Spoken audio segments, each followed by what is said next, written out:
Yo, what's poppin', y'all? It's Chris. Welcome back to another video. In today's video, I want to share with you all about my very first visit to an animal sanctuary this past summer. I've been an animal rights activist for almost 3 years now, and something that I've always wanted to do is to visit a sanctuary in person and get to know some of these animals that I've been advocating for, in my activism, whether that be in real life or on social media. And this past summer, I finally went to one for the first time. So without further ado, let's get right into it. So yeah, this past summer, I was spending some time with family down in North Carolina, just taking my break between semesters at school. And I was doing a little bit of animal rights activism while I was down there with Anonymous for the Voiceless. And an activist I met there named Leah told me about Changing Hearts Farm, which is the sanctuary. And she told me she just went to it and she showed me some pictures and I was like, sick, I gotta book a visit with my family ASAP. So I went to their website, I booked a tour for like a Saturday morning. I was super excited and my grandparents and I were set to go for Saturday morning. So the sanctuary was about an hour away from where I was living. So we head over there Saturday morning. We were kind of stressed a little bit because we were running late actually, but it ended up not mattering because we were the only people signed up for a tour that day. We weren't holding anyone up or anything like that. So we finally got there to the property and we met one of the owners named Carolyn, and she runs the sanctuary with her husband named Rick. But Rick wasn't there that day because he was taking care of an injured animal. So yeah, she let us in through the gate and we parked our car and she started giving us a tour, showing us around the property, introducing us to some of these animals, telling us their stories. So the very first animal I met that day was Daffodil. She was a sheep who was found suffering from like some type of dog attack. And fortunately, she was able to receive veterinary care and she made her way to Changing Hearts Farm, where she lives out her days, grazing the grass and getting pets from the volunteers and the visitors. She was super cute, really curious about me and my family, who are these new visitors? And yeah, she was awesome. First sheep I ever met. After that, I met a black goat named Buckey and a brown goat named Baker. And they were also super cute, super curious, coming up to me, smelling me, wondering who's this person in my enclosure. And it was like really cute. And I, pet them a bit. And I'm not sure their rescue stories. Apparently there isn't one. I talked to Carolyn about that. I guess they were just like brought along, I'm not sure. But yeah, they were super cool. And there's a funny clip where I was petting Buckey and Baker kind of got jealous and like pushed him out of the way. And I just thought that was funny because, they have personalities just like us. Baker got a little jealous and he made sure that it was known. And then after that, I met a pig named Willow. So she has her own enclosure. It was like 94 degrees that day. So she was just, laying down in the shade, and I don't blame her. It was super hot that day. And I was learning about her story. So she was rescued from a 4-H program. So in this program, they're basically, teaching kids how to raise animals for slaughter, basically teaching them how to exploit them, how to commodify them, and how to just see them as an object to gain off of, basically. And fortunately for Willow, the kid who was taking care of her got really connected to her emotionally. Somehow he was able to surrender Willow to Changing Hearts Farm. She came all the way from out west, and now she's on the East Coast, living out her days in peace, where she'll never be exploited, commodified, or slaughtered for any reason whatsoever. She was awesome. I just showed some video of her. She rolled over onto her side because she wanted us to rub her belly, and we did that, and she was like giant pig, man. It was crazy. And then we walked over a few feet to the next fence and we met Jimmy and we met Willie. So these are two other pigs. Jimmy was probably like 3/4 of the size of Willow. Super cool, come right over to my grandpa, smelling his hand, like, who are these people at my fence? What's going on here? And then Willie was by my feet, drinking water, hanging out, and I was petting him.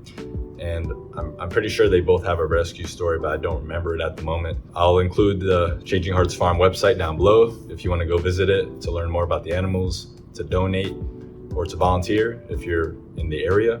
low-key, the reason I was most excited to go was to see the cows. Like, I don't know, for some reason cows are like dear to my heart.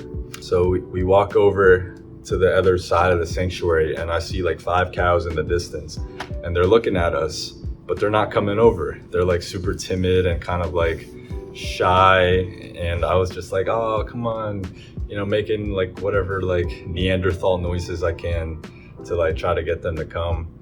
Nothing obnoxious, of course, but they were not budging. They were just staying, over there, like probably like 80 yards away.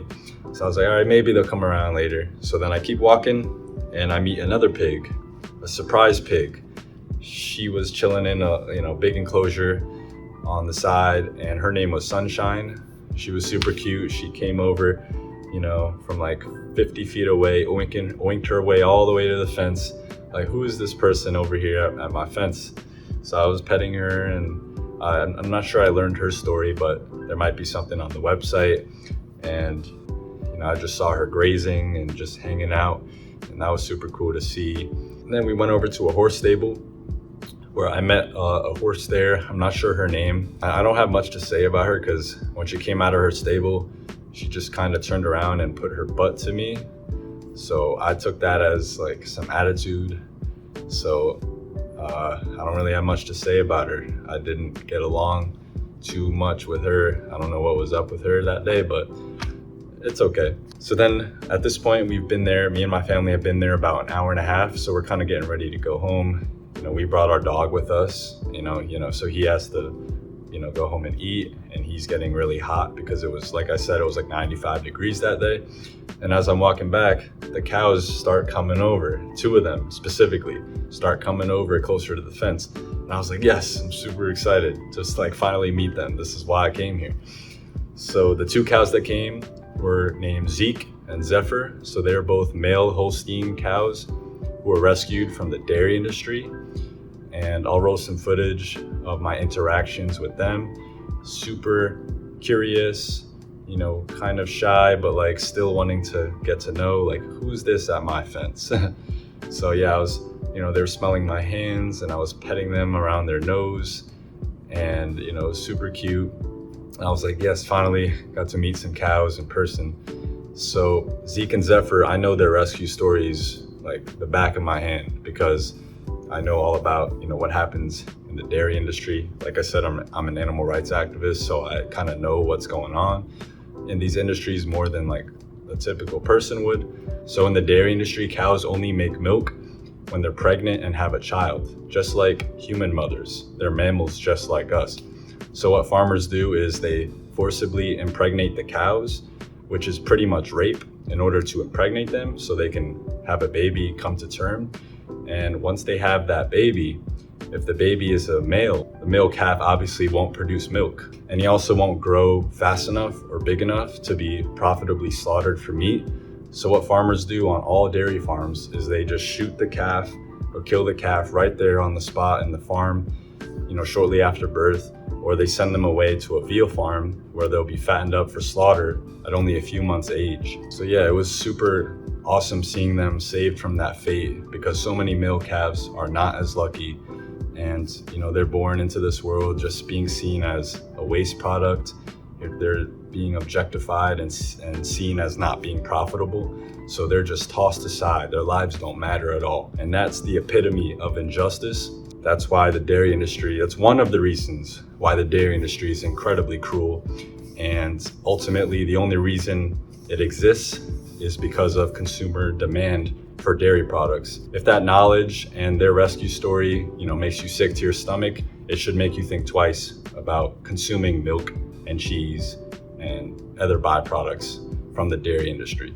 Yeah, just overall what that visit meant to me was, it just meant so much to me, because like I said, I've been an animal rights activist for quite some time now, and I've been exposed to a lot of the more negative things, just hearing about accounts of what happens in these industries, watching videos about how these animals are abused and treated on farms and slaughterhouses, the meat industry, the dairy industry, the egg industry, the clothing industries, animals that are used for their skin, fur, leather, and things like that, down, and also entertainment industries that use them for human entertainment, such as circuses, zoos, aquariums. I've been exposed to like so much of that negative stuff, you know, seeing these animals just being brutalized and treated like nothing. And it felt really good to balance that out with a more positive experience, you know, going to a sanctuary where these animals are not being seen as resources. They're not being seen as slaves to take advantage of and to exploit. They're just being seen as individuals just like us, just like me, just like you, just like the dog or cat you may have just like the dog or cat you may have at home. And they're just being left alone, left to chill and enjoy their lives, you know, not being abused in any way whatsoever. And by the way, the owners, Rick and Carolyn, are vegan themselves, because that would be kind of ironic, right? You're running a sanctuary where you're taking care of all these neglected animals, but you're also, you know, consuming the flesh and secretions of other animals who are abused. That doesn't make sense. So that lines up. They're also vegan. So the whole sanctuary got good vibes. And yeah, that's about it. We left, and my grandparents really enjoyed the experience, getting to know those animals and, you know, connecting to veganism a bit more. Huge shout out to Leah once again for telling me about Changing Hearts Farm. And a huge thank you to Rick and Carolyn for everything you're doing down there at that sanctuary. Yeah, I really appreciate it. Once again, their website will be in the description below, so you can go and donate. You can volunteer if you're around, or you could just go to learn about, you know, the animal stories. And I'll also post their social media link down in the description so you could check it out. So yeah, that's about it. That's my first visit to an animal sanctuary. It won't be my last. Trust me, I'm gonna make sure I go to plenty more and, you know, film more videos talking about those experiences as well. So yeah, with that said, thanks so much for watching. I really appreciate it. Don't forget to like and subscribe if you enjoyed the video. And it's Chris signing out. Peace out.